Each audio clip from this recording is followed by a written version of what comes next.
Jadi SMP, SMA itu tidak tematik, gitu ya. Jadi pelaksanaan tematik itu hanya di SD. Tapi pendekatannya tadi seperti yang disampaikan oleh Pak Jimmy tadi adalah kan tadi apa Pak, bahwa guru itu kayak anak-anak itu bagaimana dia bisa mendengar, seperti itu kan, lalu dia menelaah seperti itu. Nah memang pendekatan di dalam pelaksanaan kurikulum 2013 nanti di dalam proses pembelajaran yang bagaimana kita bisa melakukan pendekatan scientific approach tadi. Jadi anak-anak itu bagaimana supaya ditingkatkan kreativitas anak-anak tadi, gitu. Jadi dengan pendekatan scientific approach diharapkan kreativitas anak nanti akan bisa meningkat, karena berdasarkan penelitian kalau nggak salah ada dari buku kurikulum tadi katakan bahwa kreativitas anak-anak itu didapat 2/3-nya itu adalah dari pelaksanaan pendidikan di sekolah di samping intelijensia.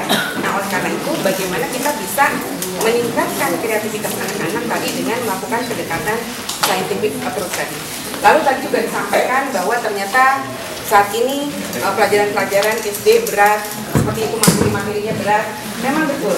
Jadi pelaksanaan kurikulum 2013 itu sendiri pun kita sampaikan tadi, itu tentu saja melalui proses evaluasi di awalnya. Kita evaluasi dari buku-buku yang ada di tingkat SD, di mana kalau ada di paparan saya tadi katakan bahwa di SD itu sudah ditanya mengenai misalnya struktur organisasi pedesaan seperti itu, yang sebetulnya bukan pada tempatnya anak-anak di tingkat SD itu untuk mendapat materi-materi yang sangat berat seperti itu. Nah oleh karenanya buku pun kita lihat gitu bahwa di mana kira-kira materi yang dirasakan berat, dan kita pun tentu saja tidak mentah-mentah mengambil apa yang ada di dalam tim dan course, tapi kita coba evaluasi kira-kira mana yang bisa tepat diterapkan di dalam Indonesia konteks, mana yang tidak, dan kita juga melakukan evaluasi kira-kira materi-materi mana yang kira-kira dirasa terlalu berat kemarin. Bahkan di SD itu materi-materi ajarnya ada yang materi yang ada di bahasa Indonesia diajarkan lagi di mata pelajaran IPS misalnya seperti itu. Jadi ada beberapa materi ajar yang ternyata diajarkan di tempat-tempat yang lain. Karena itu kita mencoba merevisi buku itu sehingga akhirnya pelajaran kita tadi berbasis tema. Gitu. Saya yakin kalau seandainya kamu bisa memberi pembelajaran yang sangat menyenangkan di lapangan, anak-anak itu saya yakin tidak akan pernah merasa bosan untuk mendapat pendidikan. Lalu tadi yang ingin ditekankan bahwa di dalam perubahan kurikulum 2013 ini nanti ada semacam ini. Jadi kita pendekatan itu nanti terhadap dan attitude. Di mana attitude anak-anak ketika dia di SD itu knowledge-nya lebih sedikit dibandingin nanti di samping dibandingkan penekanan terhadap skill dan attitude. Ketika dia SMP, maka dia nulisnya semakin ditambah, skill dan attitude seperti ini. Begitu dia nanti perguruan tinggi, otomatis skill dan attitude sudah stay di situ, sehingga pengetahuan-pengetahuannya akan lebih dijalin lebih dalam. Lalu terkait dengan persoalan fasilitas, itu kan nanti menjadi tantangan kita. Itu bagaimana kita bisa tadi kalau sekolahnya kecil seperti itu, bagaimana anak bisa attitude-nya bisa terbentuk seperti itu tadi, seperti disampaikan oleh Ibu Nara seperti itu kan nanti tantangan dari pelaksanaan dari kurikulum 2013 ini. Bagaimana kita bisa memenuhi standar-standar minimum terhadap pelaksanaan dari kurikulum 2013 sendiri, gitu. Karena apapun juga pelaksanaan dari tadi perubahan kurikulum itu memang suatu tuntutan kalau menurut saya, karena adanya perkembangan zaman seperti itu, gitu. Nah, pemerintah tentu saja harus melihat kira-kira skala prioritas, bukan berarti pemerintah pun meninggalkan untuk pemenuhan sarana prasarana yang ada di sekolah, tidak seperti itu. Tapi pemerintah tetap juga fokus terhadap bagaimana meningkatkan standar pelayanan minimum bagi anak-anak di samping perubahan dari kurikulum itu sendiri. Nah, itu tadi kami bisa. Baik, kita kelas untuk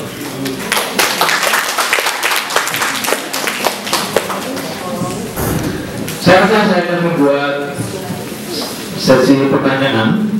Kalau nggak salah waktunya sampai jam berapa tadi ya? Saya lihat pertanyaan.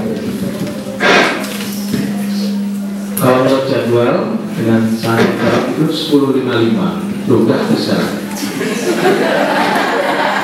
Belum, nanyanya belum.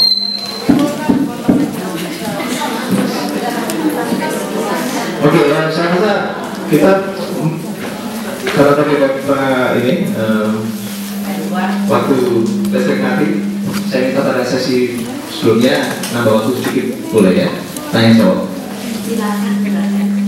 Ya, saya akan buka pertanyaan untuk 4 orang. 4 orang penanya. Ini yang di sini banyak sekali. Yang di sini. Nah, baik, dari dua-dua ya. Mohon maaf, ibu 1, bapak 2, belakang 1, 2. Langsung ditekan aja ke sini Pak. 1, 2. Kemudian bapak 1, ibu 2. Jadi 2 laki, 2 perempuan, depan belakang. Ibu bisa langsung ke sini Bu. Mohon maaf, ini karena waktunya terbatas. Janji dengan saya pertanyaannya singkat. Kenalkan langsung 1 pertanyaan aja. Kepada siapa? Langsung di sini Bu ya. Assalamualaikum warahmatullahi wabarakatuh. Saya Mifianti dari SMP Negeri 30 Jakarta. Buat saya pemilu 2013 itu masih sangat samar, makanya saya memaksakan diri untuk kemari walaupun hari libur. Tadi ada sedikit penjelasan, tapi masih saya perlu pertanyakan. Ini guru SMP akan dilatih untuk kurikulum 2013 itu 20% se-Indonesia. Kemudian pelatihannya bulan Juli. Sementara kalau saya tadi tidak salah tangkap, bulan Juli itu sebagian kecil sekolah itu sudah akan melaksanakan kurikulum baru. Saya bingung, kebetulan saya di SMP 30 Jakarta itu, Jakarta Utara itu jadi barometer Bu. Ditanya-tanya sama teman-teman gitu kan, wakil kepala sekolah aja nggak tahu gitu. Saya jadi bingung. Dia pertanyaannya nggak ngerti. Sekarang pas sudah kayak gini saya jadi tambah bingungnya gini Bu. 2013 Juli dilaksanakan, tapi Juli juga baru disosialisasikan. Jadi rasanya sekarang saya baru mulai ngerti kenapa teman-teman itu menolak. Kalau saya bukan menolak Bu, tapi barangkali kita perlu waktu untuk lebih bijaksana, untuk lebih mempersiapkan semuanya gitu. Karena saya aja kebetulan suami saya tim pengembangan kurikulum, tapi sampai pernah dan saya tanya gimana sih jumlah jam, kok teman saya TK katanya jamnya hilang. Ada alternatif 1, ada alternatif 2, tapi nggak tahu yang gimana. Ada yang dipakai TK-nya, ada juga yang enggak. Saya bingung benar-benar. Kemudian yang satu lagi, satu penting banget Pak. Sebentar ya sudah.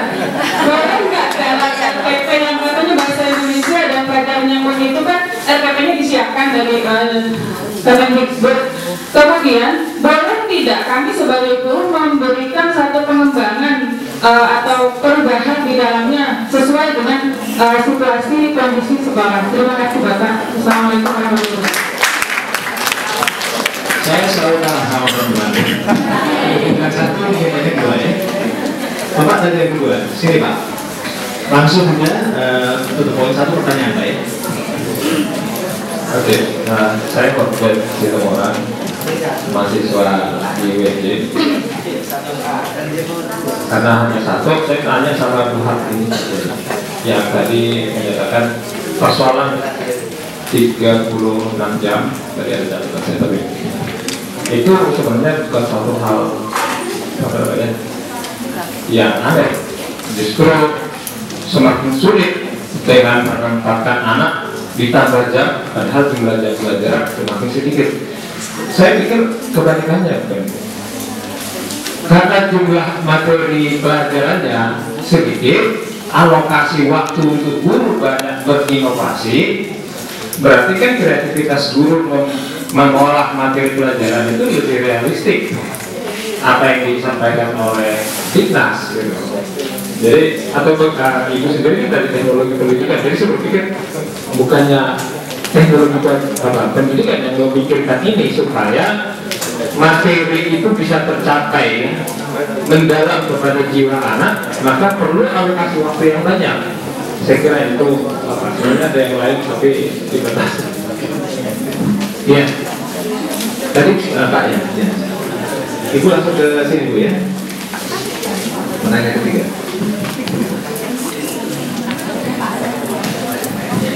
Assalamualaikum warahmatullahi wabarakatuh. Saya Bang Jinus dari Sukabumi.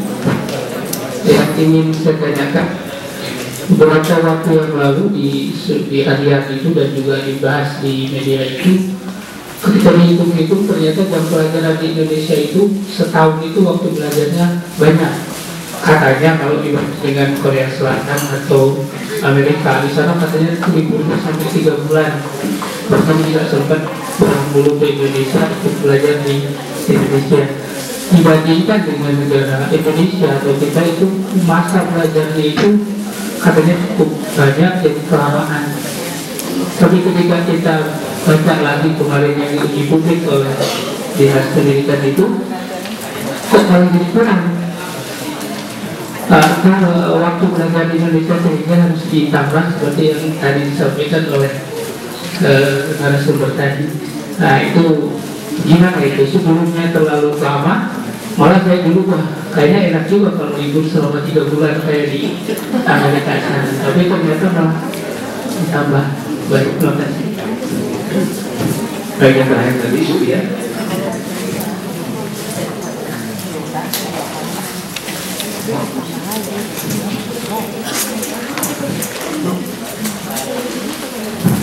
Ya, Assalamualaikum warahmatullahi wabarakatuh.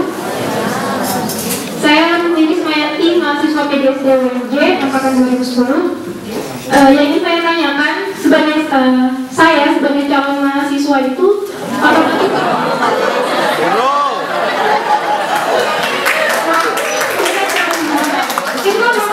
langsung ya dalam sekolah langsung gitu. Insya Allah saya dan teman-teman di angkatan 2010 itu akan lulus di tahun 2014 dan otomatis sudah dilaksanakan gitu kurikulum 2013. Nah, agak kurang adil kalau misalnya pelatihan itu hanya diberikan kepada guru, sedangkan kami sebagai calon guru masih buka dengan kurikulum 2013.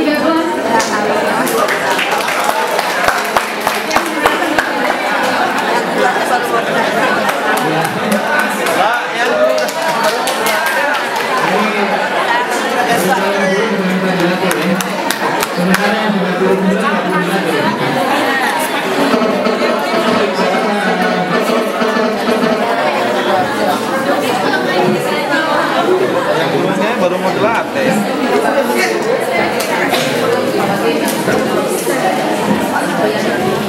Bapak Ibu sekalian, mungkin saya ingin menanggapi dari penanya pertama tadi terkait dengan pelatihan katanya menyantui. Jadi ingin saya sampaikan bahwa pelaksanaan pelatihan itu tidak di bulan Juni, gitu ya. Jadi pelaksanaan pelatihan itu kita akan lakukan di bulan Mei dan Juni. Di Juli ini kita sudah pelaksanaan di lapangan, gitu untuk sekolah yang ditunjuk, gitu ya, yang ditunjuk sebagai pelaksana kurikulum, gitu. Nah bulan Juli itu sudah jelas tadi disampaikan itu adalah sudah implementasi dan tentu saja nanti akan didampingi oleh tim pendampingi, gitu ya. Bapak itu tadi yang bertanya, gitu ya. Jadi bukan sebenarnya itu ya. Nanti pelaksanaannya adalah pelatihan di Juni dan Juli nanti sudah pelaksanaan di lapangan, gitu. Jadi kita masih punya waktu. Lalu terkait dengan sosialisasi, memang kita belum melakukan sosialisasi secara massal. Mungkin tadi sudah disampaikan di awal bahwa anggaran kami pun saat ini masih didiskusikan di DPR. Oleh karena itu kita belum bisa melakukan sosialisasi. Oleh karena tadi pasti gaungnya sudah kencang kurikulum 2013, tapi memang kita sendiri belum bisa melakukan sosialisasi seperti ini. Oleh karena itu sangat berterima kasih sekali dengan teman-teman di UNJ melalui BEM-nya tadi untuk inisiatif ini, sehingga paling tidak Bapak Ibu semua terinformasikan lebih awal terkait dengan kurikulum 2013 seperti itu. Lalu terkait dengan tadi RPP, jadi mungkin ini nanti di tayangan bisa diminta ke panitia. Kalau dulu pemerintah itu menyiapkan semuanya, kan ini warna kuning ini adalah disiapkan pemerintah. Gitu. Jadi dulu pemerintah menyiapkan buku, menyiapkan silabus seperti ini dulu, dan nanti sekarang tidak seperti itu. Jadi yang di maksudnya yang warna kuning ini disiapkan di sekolah semua, dari mulai silabus, pemilihan buku ini disiapkan di sekolah. Nah ke depan dengan pelaksanaan kurikulum 2013 itu semua disiapkan oleh pemerintah. Jadi guru, nanti setiap guru akan punya buku guru, setiap siswa punya buku siswa, pegangan satu-satu semuanya. Tidak ada yang tidak punya buku. Nah, terkait dengan apa yang dilakukan sekolah, misalnya rencana pembelajaran masih untuk dibuat di sekolah segitu. Jadi kita buat sampai dengan silabus saja seperti itu. Jadi sekolah masih harus membuat ini rencana pembelajaran dan bagaimana proses penilaiannya nanti seperti itu. Jadi yang warna kuning ini adalah yang disiapkan di tingkat satuan pendidikan. Lalu terkait dengan pertanyaan tadi adik kita yang menjadi mahasiswa, nah inilah saya mungkin sangat sepakat kalau seandainya ada kebijakan-kebijakan baru terkait dengan guru, gitu ya, terkait dengan pendidikan ini sebaiknya kurikulum pendidikan di dalam perguruan tinggi pun sudah mulai harus diubah, gitu, harus mulai dilirik. Jangan sampai nanti anak-anak didik ini begitu lulus, mahasiswa-mahasiswa yang begitu lulus tidak menjadi guru yang siap pakai, masih harus dilatih-latih lagi untuk menjalankan pendidikan di lapangan. Nah, oleh karenanya itu mungkin nanti di dalam proses pendidikan di perguruan tinggi ini sudah mulai sounding mengenai kurikulum 2013 seperti apa, gitu. Sehingga nanti tidak ada gap yang jauh antara lulusan dengan apa yang terjadi di lapangan. Itu aja. Baik, terima kasih. Ini kayaknya lebih mungkin suaranya pakai ini.